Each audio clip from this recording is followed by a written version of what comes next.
Good evening, friends. Let us recall the surgery questions from FMGE July 24. In this exam, one of the major role is played by surgery paper, especially paper 2. We had around 40 surgery questions, which can be answered only from reading surgery. We would have answered 40 questions. So most questions are straightforward, but there are around 25% questions which are little twisted so that you cannot answer that correctly. So let us see the questions one by one. In indirect inguinal hernia, which nerve is most commonly injured? In an indirect inguinal hernia, which nerve is most commonly injured? The nerve commonly injured is, please understand, in the inguinal canal, this is deep ring, this is superficial ring. In the inguinal canal, we have three nerves. One nerve is ilio-inguinal nerve. Another nerve is ilio-hypogastric nerve. Another nerve runs along with the spermatic cord. So this is spermatic cord containing vas. So another nerve running along with the spermatic cord is, this is genitofemoral nerve. See, please don't forget, among these three nerves in indirect hernia, which is the most commonly injured nerve means, you should not forget on basic anatomy, among these three nerves in the canal, which is coming through deep ring means, only genitofemoral nerve comes through deep ring. Ilio-inguinal nerve and ilio-hypogastric nerve, they enter the canal in between the muscles. They enter the canal between the muscles. Please don't forget. They enter the canal which is in between the muscles. Okay, enter via in between muscles. So in this, you should not forget one important point. Ilio-inguinal nerve supplies what? Ilio-inguinal nerve supplies root of penis and scrotum. Ilio-hypogastric nerve supplies abdominal wall. Lower part of abdominal wall is supplied by ilio-hypogastric nerve. Genitofemoral nerve is running into the spermatic cord. It extends up to the testis. So it is very important. It is carrying the testicular sensation is also carried by genitofemoral nerve. So this point you should not forget. The first simple question is, which nerve is most commonly injured in an open surgery of inguinal hernia? Please don't forget, in an open surgery of inguinal hernia, the correct answer is ilio-inguinal nerve. But it is not there in the choice. You can see from the choice, ilio-inguinal nerve is not there. So among these three nerves can be injured, but ilio-inguinal nerve is not there. So let us go with the only nerve which is present in the inguinal canal, that is genitofemoral nerve. So please don't forget, open surgery, the common nerve injured is ilio-inguinal nerve. In a laparoscopic hernia surgery, what nerve is injured? In a laparoscopic hernia surgery, the nerve injured is L for L, lateral cutaneous nerve of thigh. See, don't forget the two important MCQs. In a inguinal hernia surgery, we can either do by open method or by lap method. When I do by open method, the common nerve injured is ilio-inguinal nerve. When I do by lap method, it is lateral cutaneous nerve. What will happen if I injure ilio-inguinal nerve? If I injure ilio-inguinal nerve, the sensation of root of penis and anterior 1/3 of scrotum will be affected. So don't forget, this is a simple straightforward question for your exam. So high yield MCQ topic. So first question is, in indirect hernia, which nerve is commonly injured? Simple question. This is a straightforward question, but as I told you, there are some questions which are twisted. There is ilio-inguinal nerve which should be there and the choice was not there. The answer, therefore, we are going for genitofemoral nerve. So what is this type of skin graft shown in this? The type of skin graft used in this image is, what is this skin graft? It is split skin graft, which is a partial thickness graft, See, what is this partial thickness graft? It is also called as Thiersch graft. It is made up of epidermis and part of dermis. So epidermis and part of dermis are present in this graft. The major advantage of this split skin graft, why we are doing small holes like this in the graft, is to make it for a wide application. So the main purpose is wide application of the graft. So wide application, we cannot use in a small area like a full thickness graft. If I use a full thickness graft, I can only use for a smaller area. Whereas if I use a split skin graft, I can put in a wider areas. So this type of graft is called as Thiersch graft. Okay, the answer is Thiersch graft. See, there is another important point you should know. This question can also be twisted. This is also another question. See, the National Board examiners, all the questions are straightforward FMG questions, but all these questions they made so much twisted. That is a major issue in this question. So this is partial thickness graft with a split skinning. So this is deeper split thickness is wrong. It is split thickness skin is also not correct. So actually the question answer should be E, split skin graft. SSG should be the answer.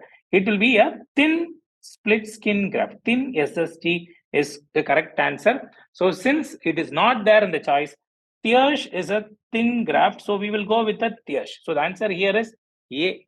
Thiersch is a split skin graft, which is thin split skin graft. The split skin graft is further divided into many more types. Thank you all. Thank you, Surya. Thank you. Adit, please. Any doubts if you have, please post so that we will understand the points, will make it more clear. So what is the type of skin graft used in these images? This is a very important point. Please don't forget, partial thickness graft is Thiersch graft. Okay. So coming to the third question, very favorite question of National Board exams. A 2-week-old child was brought to emergency with recurrent episode of non-bilious vomiting. He was dehydrated, lethargic, and should be corrected before. What should be corrected before performing surgical treatment? So can you come to your diagnosis? What's your diagnosis from this image? Can you tell me what is the diagnosis in a 2-week baby? Single bubble appearance. Yes, this is single bubble appearance seen in congenital hypertrophic pyloric stenosis. So in a congenital hypertrophic pyloric stenosis, it's a single bubble appearance, and these patients will have vomiting. These small babies will have continuous vomiting, and because of vomiting, they have hypokalemia, hyponatremia, hypochloremia, hypocalcemia, and metabolic alkalosis. Because of persistent vomiting, this is a finding seen in these babies. Among these electrolytes, for a baby who is going to be operated now, the surgery going to be done as Ramstad's pyloromyotomy. We are going to do a Ramstad's pyloromyotomy. Before going for this surgery, I have to correct all the electrolyte imbalance. The single fluid which will correct all the electrolyte imbalances, isotonic saline. Isotonic normal saline is the fluid of choice. But again, the same concept, the problem, the examiners have twisted the question.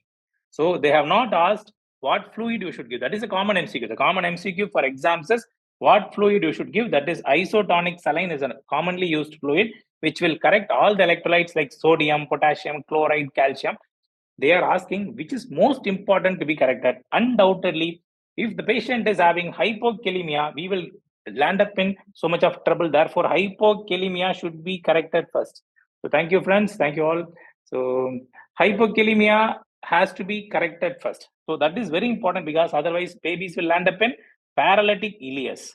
So therefore, which among these electrolyte imbalance, which is corrected? So you can ask, sir, how can you correct isotonic normal saline? Will it correct potassium also? Yes. When you give isotonic normal saline, that potassium also gets corrected. If not getting corrected, you can add injection KCl. What fluid should not be used in these patients? Can you tell me? Contraindicated. Which fluid should not be used in these babies?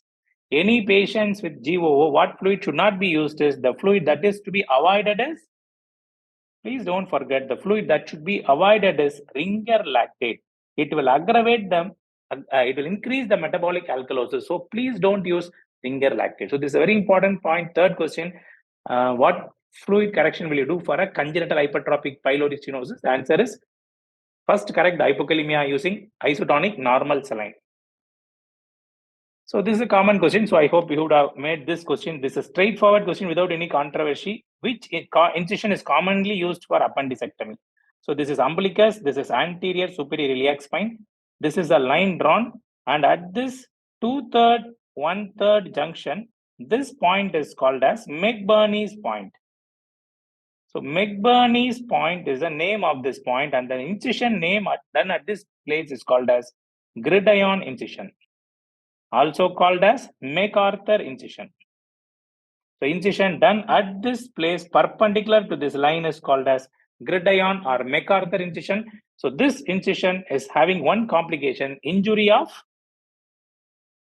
Iliohypogastric nerve can happen, and it can result in future direct hernia on the right side. So right side direct hernia can happen due to injury of iliohypogastric nerve. So please don't forget.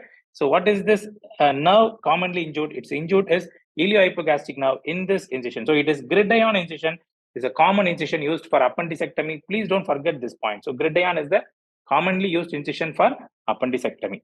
So there are other incisions used. I'm not going into detail about other incisions, but please remember one more incision I want to tell you here is this incision. This is Lane's incision.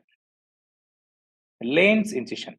So this is a Lane's incision is an horizontal cosmetic incision at the level of right iliac fossa. We make an horizontal cosmetic incision so that it will be helpful for the females to have a cosmetic look. So cosmetic purpose, we make horizontal Lane's incision. So McBurney's gridiron is a perpendicular incision. Okay, that's the fourth question. A patient following a road traffic accident presented with a subcutaneous emphysema. On auscultation, there was no air entry on the affected side. You can see here on the left side, there is no air entry following an injury. So vitals are unstable. What will you do immediately? So this is a repeat MCQ. There is no doubt in that. This is an image of tension pneumothorax. So classically, you can see tension pneumothorax. This is a picture of tension pneumothorax shown here. So tension pneumothorax picture, what will you do? There will be raised JVP in a tension pneumothorax, low BP, raised JVP will be there, and there will be absent breath sounds on one side. So what should I do immediately? Immediately, what should I do next is insert a wide bore needle in the fifth intercostal space at mid-axillary line. That is the immediate next step. So tension pneumothorax patients who are having mediastinal shift, breathlessness, absent breath sounds, raised JVP and all, immediately put a needle in the fifth intercostal space. Fifth intercostal space, mid-axillary line, so that the gas will come out and the patients will have free breathing. So that's the answer. Insertion of wide bore needle in the fifth intercostal space, followed by intercostal drainage tube. That is the immediate treatment for a tension pneumothorax. First, you should do a needle, followed by a intercostal drainage tube should be put for these patients. During excision around the sublingual gland, which structure is most likely to be injured? So this question was mentioned as during excision around the sublingual gland or a ranula. I hope you know what is this ranula. Ranula is a lesion in the oral cavity. So this is a oral cavity. On the undersurface of tongue, there is a fluid collected swelling called as cystic swelling called as ranula. So ranula is nothing but it's a type of cyst which is extravasation cyst. Extravasation cyst of sublingual glands. So it is brilliantly transluminant. It is seen on the undersurface of tongue. So it will be seen attached very closely with the submandibular duct. Along with the submandibular duct, you can see this. And this case, I need to open the cyst. I need to open the cyst and we have to excise the gland. So during this excision of gland, so previously we were doing marsupialization. Olden treatment was marsupialization, but now is removal of the gland is the treatment done. Removal of gland is a treatment for this ranula, but new update from 28th edition says we can give injection sclerotherapy. Injection sclerotherapy can be used for ranula is a new update, but conventionally what we are doing is removing the gland. So the question is a simple applied anatomy question. When I'm removing the gland, what nerve is seen crossing here? Which nerve is seen crossing the submandibular duct or the sublingual gland? So this is a simple question. Anatomy question. The nerve is lingual nerve. So the question is asking which nerve can get injured in the floor of the mouth. In the floor of the mouth, lingual nerve will get injured. Okay, lingual nerve get injured. So please don't forget this question. So simple question. Very good, Dr. Rahul. So that's a great score. Thank you, Abdul. So don't forget, lingual nerve gets injured in these patients. So lingual nerve is commonly injured in the sublingual space. So this is a new question, but it's a practical question. Actually, no need of any understanding in this question. So this is a question showing you the patient having a lesion in the small bowel. For this lesion in the small bowel, they are resecting the bowel. and they are doing anastomosis. Simple question. This is a small bowel pathology for which resection is done of the pathology. The pathology may be a perforation, pathology may be a tumor, whatever it is. The pathology in the small bowel is resected and anastomosis is done. That is the answer for this question. Answer is B. Resection and anastomosis. The answer for simple answer for this image-based question. Patient presented to OPD with a dilated tortuous vein with a history of trauma 10 years back. On examination, pulsatile vein is also visible. So this is a very important point. You should not forget whenever you get a line, pulsatile vein. What is the diagnosis? Pulsatile vein means it is AV fistula. AV fistula, what is the most common etiology? Can you tell me what is the most common etiology of AV fistula? The most common etiology of AV fistula is iatrogenic. For hemodialysis, we do AV fistula. That is the most common etiology. Apart from iatrogenic, other etiology, the second common etiology is trauma.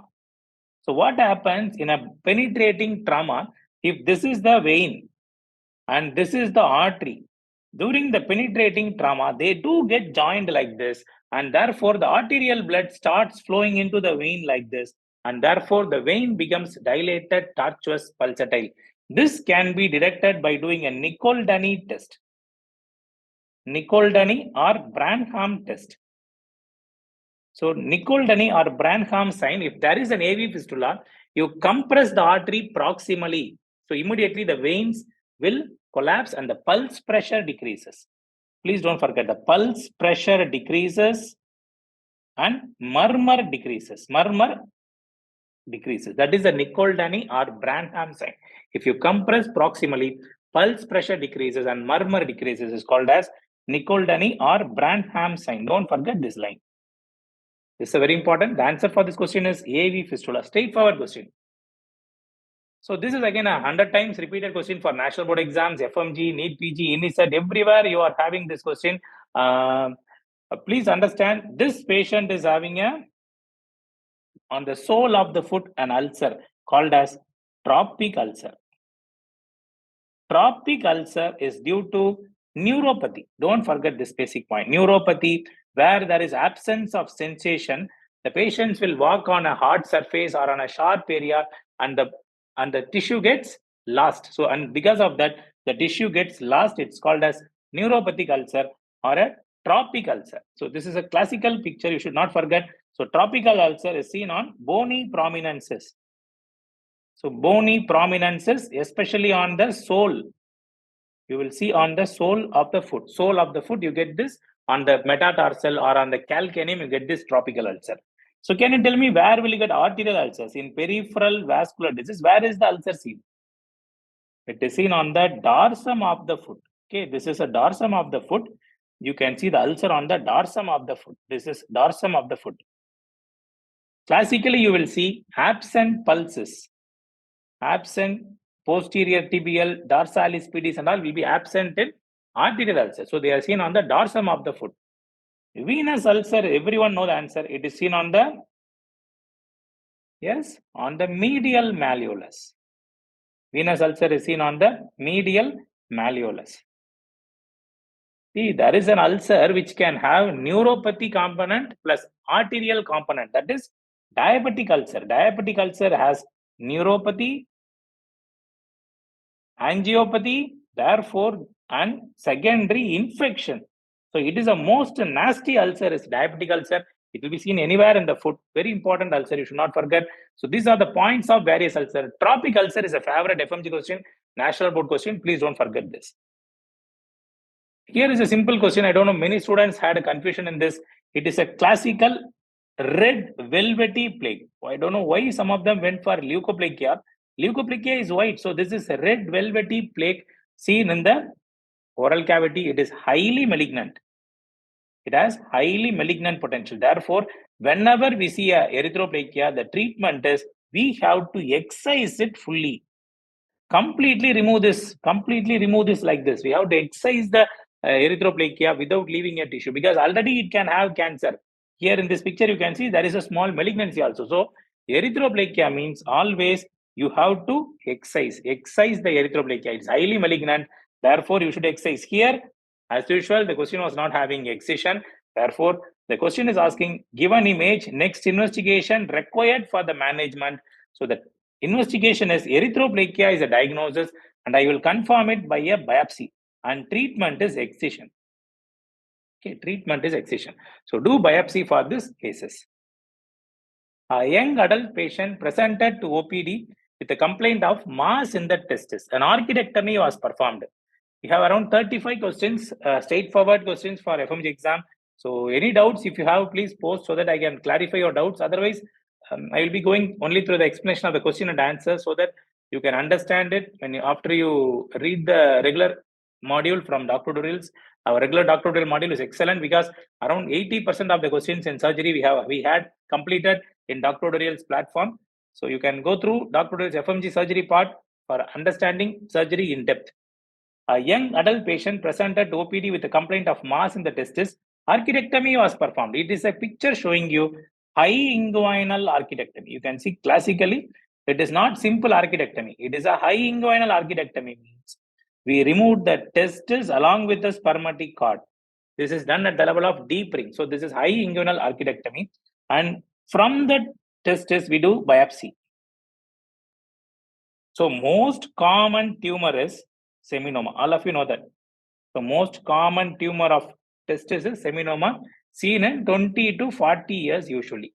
So less than 20 years, usually we get non-seminomatous tumors. Non-seminomatous tumors are seen in less than 20 years. Seminoma is most common in overall. In non-seminomatous tumors are seen in less than 20 years. And what is the most common in children? In children, the most common tumor is yolk sac tumor. That is the one which carries the best prognosis. So non-seminomatous tumors are teratoma, yolk sac tumor, choriocarcinoma, embryonal carcinoma. Many tumors are there. So among this, yolk sac is the most common tumor in children, and embryonal type invades cord structures. Choriocarcinoma invades bloodstream. Teratoma and seminoma can metastasis, whereas the only tumor which is very soft is yolk sac tumor. Is a soft tumor with no extensive mets. Okay, so please don't forget this concept of yolk sac tumor. 11th question. So a lady presented to OPD 10 days after delivery with a chief complaint of tenderness and engorgement of the breast. So this is a very common situation where there is no discussion at all needed. A pregnant lady, what symptoms she will come to you? So usually if she comes to you, the most important cause of breast pain is breast engorgement. If she is not feeding the baby, breast engorgement is the major issue. If the breast engorgement will have only enlargement of breast with a mild pain, but usually it is not so symptomatic. Once the baby is feeding the breast, feeding the milk, automatically the breast engorgement decreases. But one another problem in this age group is mastitis, inflammation of the breast. So this mastitis will in future go for abscess. So mastitis is characterized by painful enlargement of breast. So painful enlarged breast with the putty orange seen on the breast. Whereas when it is an abscess, there will be associated fluctuation present. So the answer for this question is mastitis, not abscess. So if it is an abscess, they would have given a clue. Definitely, they would have given a clue that there is a picture, there is a point of like a fluctuation is seen like that. They would have given the clue. So please remember, it is mastitis. So thank you, Dr. Karthik. Thank you so much. Thank you so much for all your appreciation. Hope most of you have cleared the exam and preparing for NEET PG. Definitely, our Dr. Durrell platform is giving excellent content for NEET PG also. So you should all subscribe to Dr. Durrell's for NEET PG content. Same faculties are covering. It will be very easy for you to prepare again. Okay. So a patient underwent surgery for pilonidal sinus. What flap is used? See, this is why we always say FMG exam and NEET PG exam, both are more or less same, because the same question was asked in NEET PG. This is the same question asked in NEET PG. It is a picture showing you a classical rhomboidal flap. Rhomboidal or Limburg flap. See, this is a rhomboidal or Limburg flap, which is shown here in the bottom. So it's a rhomboidal or Limburg flap. Let us first of all discuss about the various flaps. So this is a content taken from our original material. So random pattern flap is based on dermal and subdermal plexus. Accepted length width ratio should be 3:1. So length width ratio, the length should be 3 means width should be 1. So length width ratio should be 3:1. There is no named vessel. We will transpose the flap like shown here. This is called as from one place we are transposing, known as transposition flap. This is an Z-plasty flap. If there is a contracture of the neck, you can make it like an Z and make it like an S. Is a Z-plasty type of flap. So this is a rhomboidal flap. Is a type of transposition flap. It is also a type of transposition flap. This transposition is rectangular. This is circumferential, whereas this is like a rhomboidal, like a rhomboid. Rhomboidal transposition flap, very commonly used in pyloric sinus. This is directly our material content used in ARISE academic classes. This material is used. So the same material I have shown here. So this is another rotational transposition flap. Advancement flap, if there is a gap here, we can advance the thing. So advancement flap can be rectangular, V, Y, or obese, many type of named flaps. So, but this question is a repeat question. If you feel this question is difficult, definitely you have not gone through previous year questions. So this is a previous year question of NEET PG. So NEET PG question. So don't forget, this is a transposition flap called as Limburg flap. The name is Limburg or rhomboidal. Okay, rhomboidal flap is shown in this image. Coming to the 14th.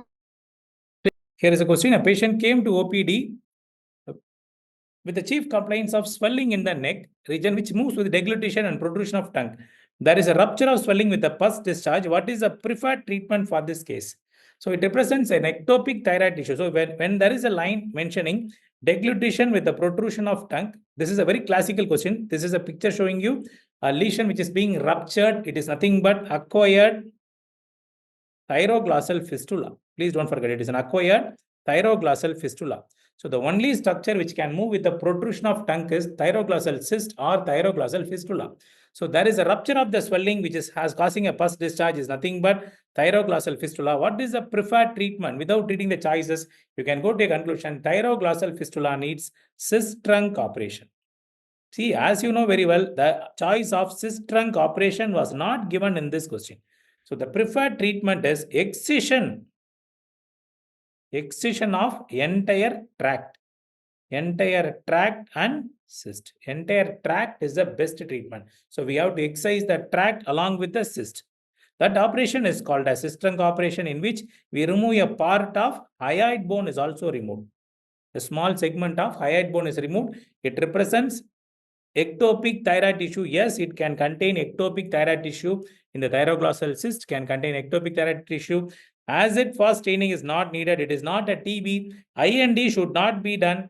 It can progress to squamous cell cancer is wrong. It does not progress to squamous cell cancer. It progresses to papillary cancer. It progresses to papillary cancer. Please don't forget this point. It progresses to papillary cancer. So this is a point you should not forget. This is a thyroglossal cyst, but they didn't give the correct choice of cyst trunk operation to be done is not mentioned in the choice. Let us go with the A choice. It represents ectopic thyroid tissue. Yes, it can contain ectopic thyroid tissue. 54-year-old male present with binge drinking and heavy meals was brought to emergency with a sudden onset of left side chest pain radiating to shoulder.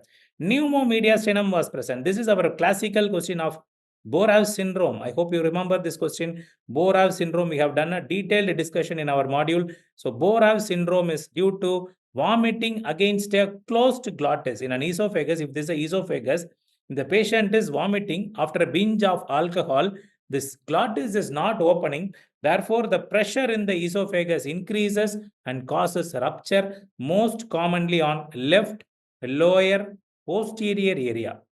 This results in a triad called as Mackler's triad.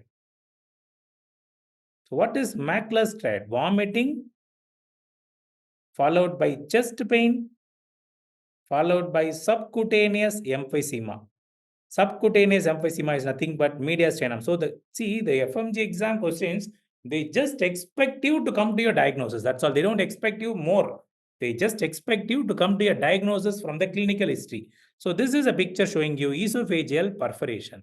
So esophageal perforation, the air from the esophagus will come out and there will be presence of air in the chest, and that sign you all know very well, radiology question called as Necklerio V sign. See, Borav syndrome is a favorite question. We have discussed it in detail in our regular module as well as in the classroom. So please remember Borav syndrome. This is again an 100 times repeated question. Which of the following pathology is shown in the image? So from the image, you can see there is air under diaphragm on the right side. So it is air under diaphragm is perforation of bowel. Perforation of bowel results in presence of air under diaphragm, and you have to take the patient immediately for emergency laparotomy should be done based on this X-ray. So when you see an air under diaphragm, what should I do? I should take the patient for surgery. So it is a radiology cum surgery question. You can see hollow viscous perforation showing air under diaphragm on the right side. See, this is a classical update. See, always see, we say you have to read the latest edition of Bailey and Love. So Bailey and Love 28th edition is giving this image with a detailed explanation. And we had this discussion in our classroom session about the critical view of Strasbourg. Critical view of Strasbourg is an image we get when we are doing laparoscopic cholecystectomy. Please understand, when I'm doing a laparoscopic cholecystectomy, this is the bile duct. Okay, this is bile duct. This is cystic duct. This is cystic artery. So what does critical view of Strasbourg says? Critical view of Strasbourg says when we are doing laparoscopic cholecystectomy, we should dissect the cystic duct and cystic artery, and we should do classical view like this. Only two structures should enter the gallbladder. Then only I should put the clips like this. So this is called as critical view of Strasbourg. Question is asking what is the marked structure? It is cystic artery. So cystic artery is marked here in this image. So this is a cystic artery. This is cystic duct. So this view is called as critical view of Strasbourg. This is cystic duct and this is cystic artery. Cystic artery is a branch of right hepatic artery and cystic duct joins the bile duct. So this anatomy should come, then only we should clamp it like this and remove the gallbladder. Don't forget this question. Critical view of Strasbourg is a favorite question of recent exams. Okay, you should not forget this. What is shown in this image? This is again a repeat MCQ from NEET PG. X-ray of a patient is done. X-ray abdomen shows there is a foreign body-like appearance. What is this? This is a double J stent. Don't forget, it is double J stent shown in the image. Also called as double pigtail stent, which is kept in the CBD, bile duct. So this is kept by means of ERCP into the bile duct. So the answer is ERCP and bile duct stenting was shown in this image. So don't forget, this is a picture showing you ERCP and CBD stenting. Highly expected MCQ. So this is ERCP showing CBD stenting. Okay, this is a picture-based question, very commonly asked in exams. The same stent, if it is found below like this, what is this? Same stent found toward the bladder is, it is 20 centimeter stent. Previously, we used 10 centimeter for bile duct. This is ureteric stenting. Ureteric stenting will be seen in the lower part. Okay, don't forget this point. Which of the following is not an indication of splenectomy? See, splenectomy, I want you to know the basic concepts. Splenectomy can be divided into emergency splenectomy and elective splenectomy. Emergency and elective. Emergency is the most common indication and it is usually following a trauma. So the most common cause of indication of splenectomy is trauma. Electively, the most common indication is idiopathic thrombocytopenic purpura. And all hemolytic anemias we can do. Hemolytic anemias. And selected leukemias, where the spleen becomes massively enlarged. Leukemias, tumors, abscess. So these are all elective cases of splenectomy. So here the answer for this question is, which of the following is not an indication? Trauma, yes, it's an indication. ITP, yes. Hairy cell leukemia, yes. Not for bone marrow failure. Why should I do splenectomy for a bone marrow failure? Especially in a bone marrow failure cases, RBC will be produced from spleen. If you remove the spleen in a bone marrow failure, patient will die. Please remember, bone marrow failure, what should not be done is splenectomy should not be done. Okay, that is why before doing a splenectomy, always we do bone marrow biopsy and confirm there is formation of erythroblast. A patient was brought to emergency with a diffuse abdominal pain and abdominal wall rigidity. Exploratory laparotomy was done and the following finding was noted. I don't know how many of you are observing this finding. This is a ileum with a perforation. So the commonest cause of ileal perforation is typhoid fever in India. So typhoid fever is a commonest cause of perforation which can happen in first week or it can most commonly happens in second to third week. If it happens in first week, it is good prognosis. If it happens late, it is bad prognosis because already patient will be malnourished and very sick. So for a patient who is coming to you with a typhoid fever with a perforation within 1 week, what will you do? That is a question. So what do you do in this patient? So if the patient is looking stable without much contamination, you can simply do primary repair. That is answer. You just suture this injury with a suture. No need of momentum and all. We cannot take the momentum and keep on the ileum. No need to do like that. It is not mentioned like that in Bayesian law. This is a direct line from Bailey. If you go through Bailey, the various options are number one, simple closure. One option is done. Commonly done is simple closure. Number two option is resection and anastomosis if there are so much of sepsis, or if the sepsis is heavy, just to do a ileostomy. All these are given in Bayesian law. Simple closure, resection and anastomosis, or just keep it outside, called as ileostomy. So among this, what would you do in this management in this patient? So this is a case of a yearly case of perforation. So better I will go for a simple primary repair. So this point is again having ileostomy is also there in the choice, but you have to have clue. Ileostomy is done for sepsis and patient, very sick patient. You will go for a simple ileostomy. So let us go with the commonly done procedure, that is simple repair. So a patient was brought to emergency with the flame burns, and you know very well there will be no FMGE exam question without a question on rule of 9. So all of you know that rule of 9 is a very commonly asked question. So see this question. Patient has come to you with the burns involving a left upper limb. This is a left upper limb fully involved. Anterior aspect of chest and abdomen. Okay, left upper limb, right lower limb, anterior aspect of chest. So left upper limb 9%, anterior chest is 18%, lower limb is 18%. So 36 plus 9, which is comes around 45% will be the correct answer.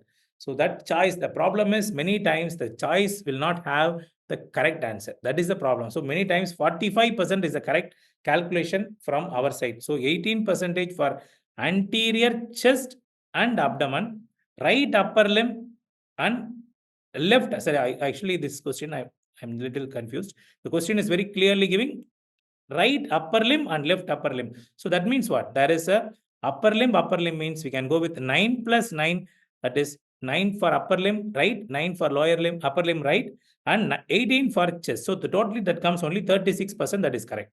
So the choice here therefore will be better go with A. So rule of 9 is a favorite question. Please don't miss rule of 9. Keep reading rule of 9. Always it will be asked. So each lower limb is 18, head and neck is 9. But the commonly used chart nowadays is what? What is the best one now? Lund-Browder chart is the best chart, which is a ready-made chart. You can easily mark in the case sheet. That is the best for calculating burns. Latest is Lund-Browder chart. While doing a venesection for a burns injury, which nerve is prone for injury? See, venesection, what is this? So this is what we always say, practical questions. So many times you would have not taken this in the class, but you should understand that a burns patient, the major issue is what?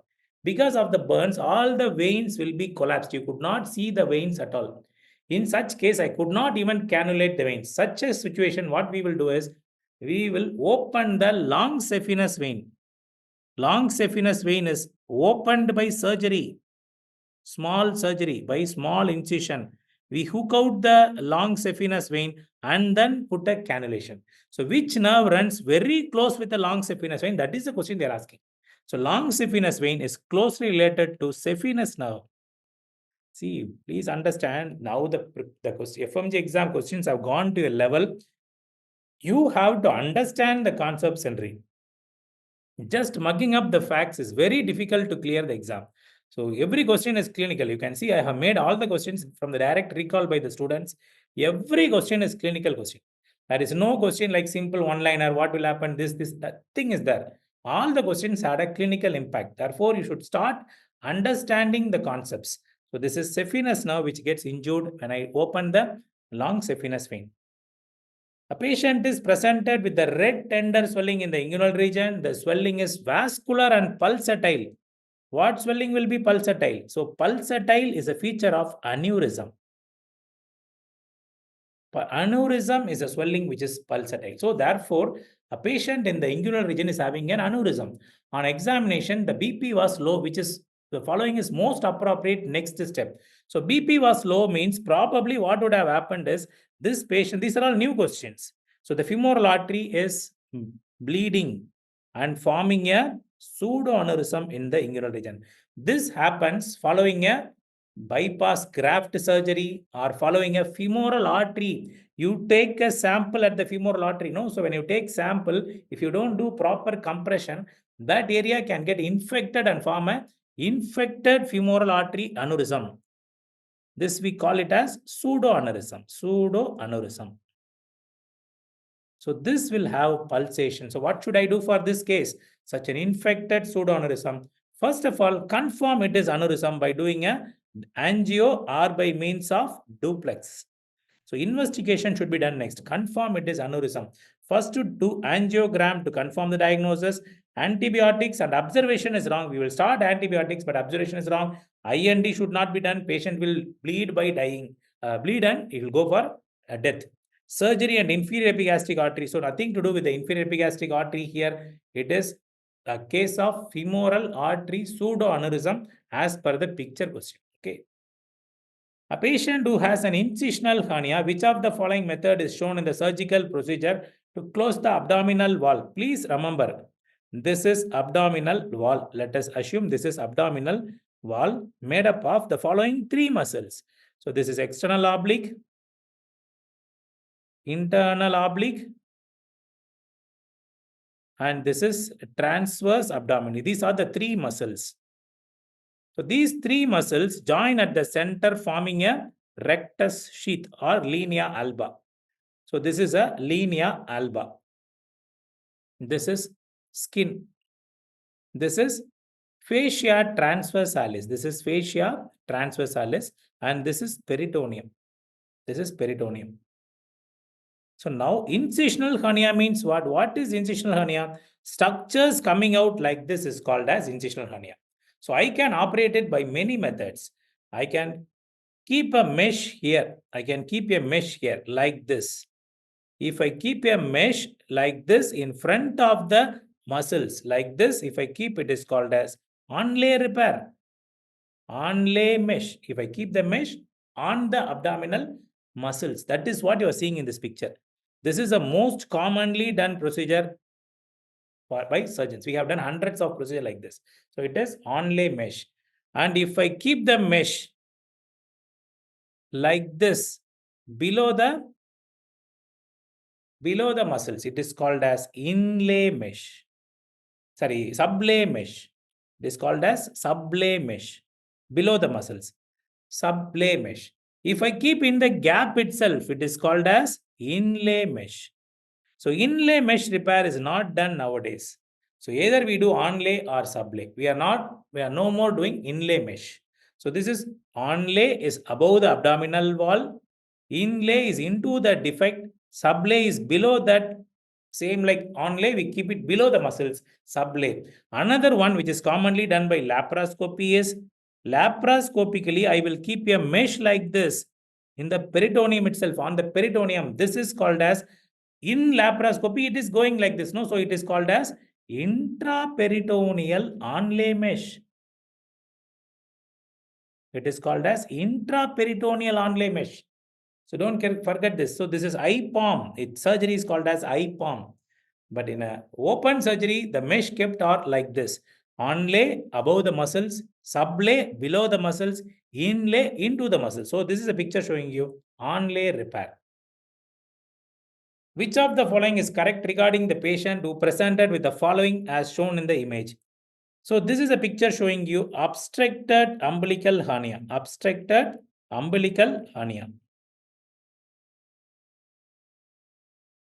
This is a picture of obstructed umbilical hernia, which was previously reducible, now has become irreducible. What should I do immediately? Mass should be reduced by a surgical procedure and mesh repair should be done as a correct answer. So if you simply think about an obstructed hernia, what will you do for an obstructed hernia? Open it immediately, reduce the contents and keep a mesh. That's all. So mesh repair is done is the correct answer for this obstructed umbilical hernia. It is a straightforward question. An adult male presented to OPD with a fever and swelling in the scrotum, which was painful. Swelling was in relation to tunica vaginalis. This is testis. Testis is covered by the layer called as tunica vaginalis. There are two layers of tunica vaginalis like this. So one is parietal layer, another is visceral layer. Collection of fluid in this layer is called as hydrocele.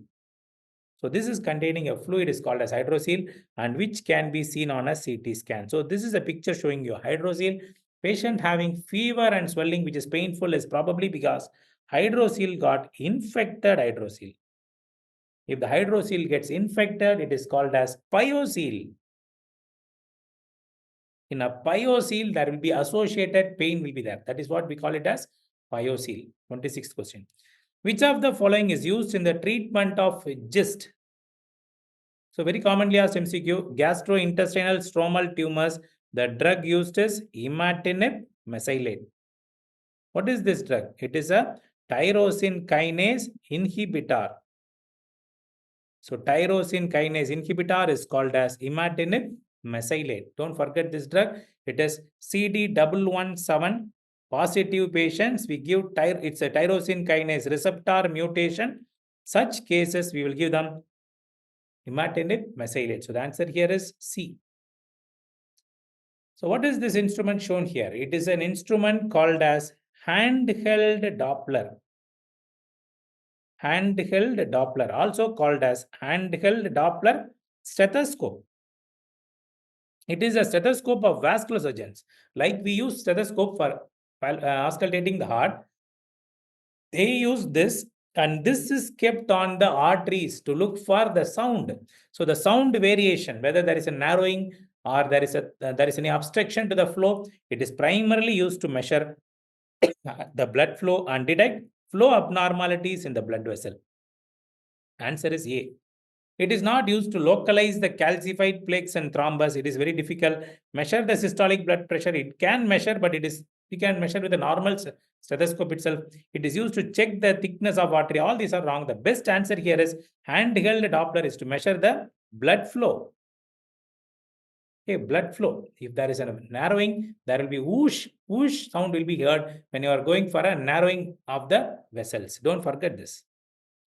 So here is a patient, structure preserved in the management of this case. This patient is having a lip cancer. And this patient is also having neck nodes. So lip cancer with neck nodes, what we will do? We will do wide local excision of the lips. Plus for neck nodes, we will do radical neck node dissection or modified radical neck node dissection. So the question is asking about, this is a definite question and this is a repeated NEET PG question. Modified radical neck node dissection versus radical neck node dissection. In radical neck node dissection, level of nodes removed are 1, 2, 3, 4, 5. So submental, submandibular, upper jugular, middle jugular, lower jugular, posterior group of nodes. Along with this, we remove SIS, spinal accessory nerve, internal jugular vein, sternocleidomastoid. Since I am receiving spinal accessory nerve, internal jugular vein and sternocleidomastoid, patient becomes so much morbid. So this results in so much of morbidity. Therefore, we can also do another surgery in which we preserve SIS, accessory nerve, sternocleidomastoid and internal jugular vein. All are preserved in MRND. So what is preserved in MRND? SIS, spinal accessory nerve, internal jugular vein, sternocleidomastoid muscle. All are preserved in this Modified radical neck node dissection for oral cancer. Don't forget this.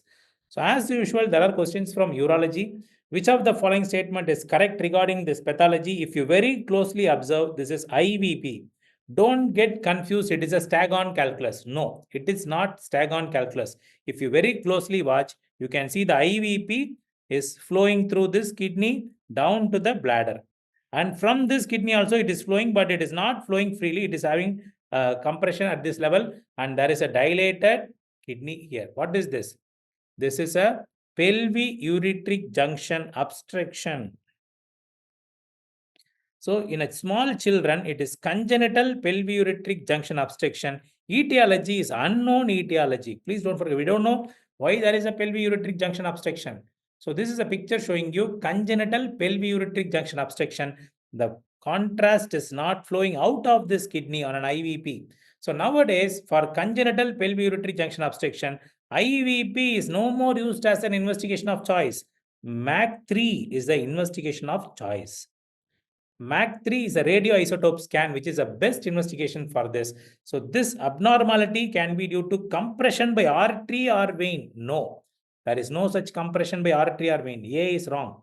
So congenital pelvic junction obstruction is not due to artery or vein. This type of pathology is better seen with MAC3 or renal isotope scans. That is correct. So it is not used for any study of renal function. 10%, 20%, that is and all is not anymore. It is no more used for renal function. 31st question, the given image is a Cox peculiar tumor. Can you see? There is a sebaceous cyst which got ulcerated. This is a Cox peculiar tumor on the scalp. It is a Cox peculiar tumor on the scalp. It requires incision and removal. Yes. It leads to osteomyelitis, wrong. It can progress to squamous cell cancer. So treatment is reassurance, wrong. So what should I do? The best answer here is actually we have to do excision of this. Excision of the sebaceous cyst. Instead of IND, the better answer is excision. Therefore, it can progress to squamous cell cancer is a correct answer. So it can progress to squamous cell cancer. You should not forget this. 32nd and 33rd questions, I don't think they are surgery questions. They are ortho questions, but little related to surgery. So I have put here, a person fell from the train and injured his both legs few years back. Amputation was done as shown in the image. What is the most likely reason for such an amputation? See, you can see both legs are done below knee amputation. Such a below knee amputation is done for even smaller injury on even the injury on the ankle. We will go for below knee so that it will be helpful for them to put a prosthesis, not for stretchers or anything. It is mainly for using prosthesis. BK amputation patients, easily available prosthesis are that. So we go for BK amputation in many cases for making easy attachment of prosthesis. That is the answer from orthopedics.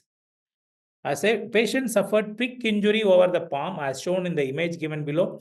Which of the following correct statement about this type of injury? So following a prick injury, the palmar space got infected as you see here. So this is a palmar space infection. It is most commonly seen on the dorsum of the hand. It requires incision and drainage. It should be treated by removal of the cause. Yes, if there is any foreign body inside, we have to remove that. So this is a palmar abscess. Yes, it gives a frog-like appearance. It is most common on the dorsal surface. It requires incision and drainage. It should be removed by treatment should be removal of the cause. All these are correct statement. We cannot get a proper recall, but palmar abscess related question came from orthopedics. Please have an idea about it. And other questions from other sources. The previous mid questions which I have discussed got from students of Arise. And I have to thank Arise for giving me this type of quality questions from a recall of their own students. So I'm so happy to acknowledge them at this point of time. And these are some other questions from some of my other student sources.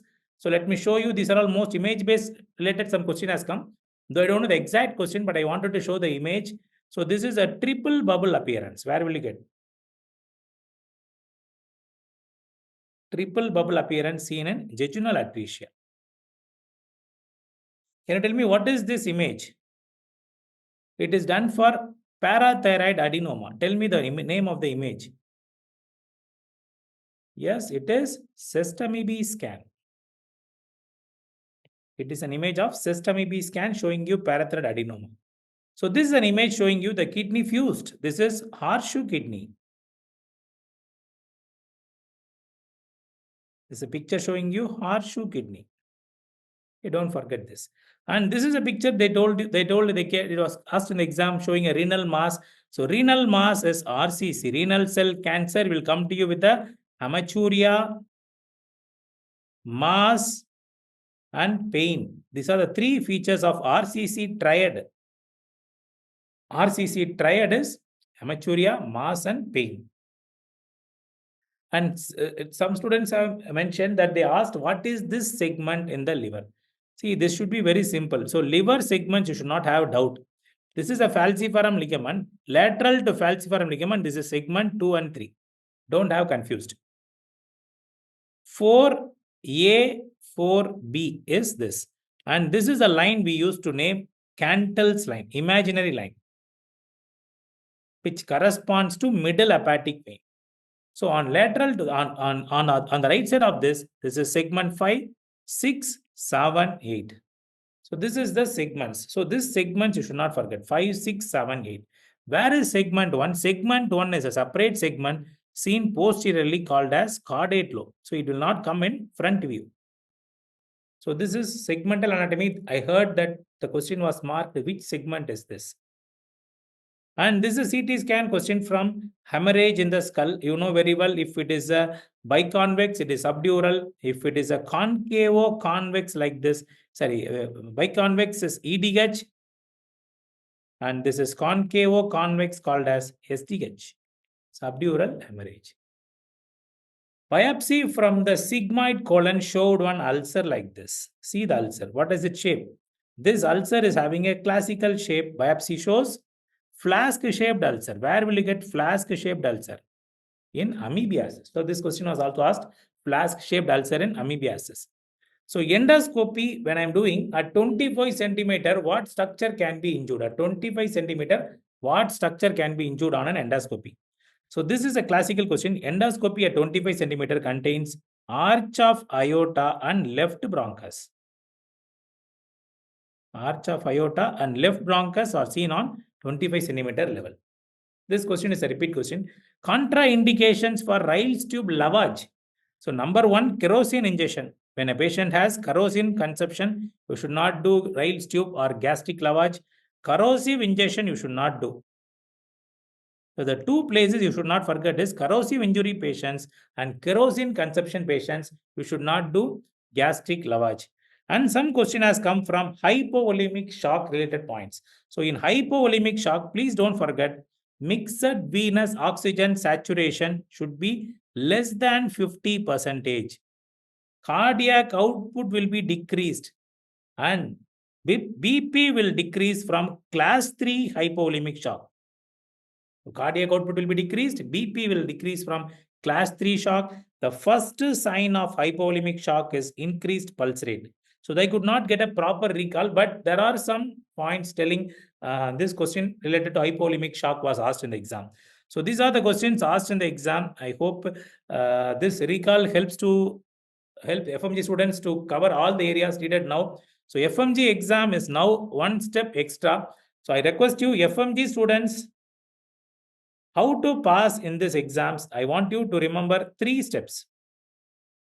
Remember these 3 advices. If you want to crack in the first attempt, I'll always tell you, please remember these 3 advices. Number 1 advice is focus more on clinical subjects. More on clinical subjects. See, for example, clinical subjects like medicine, surgery, OG.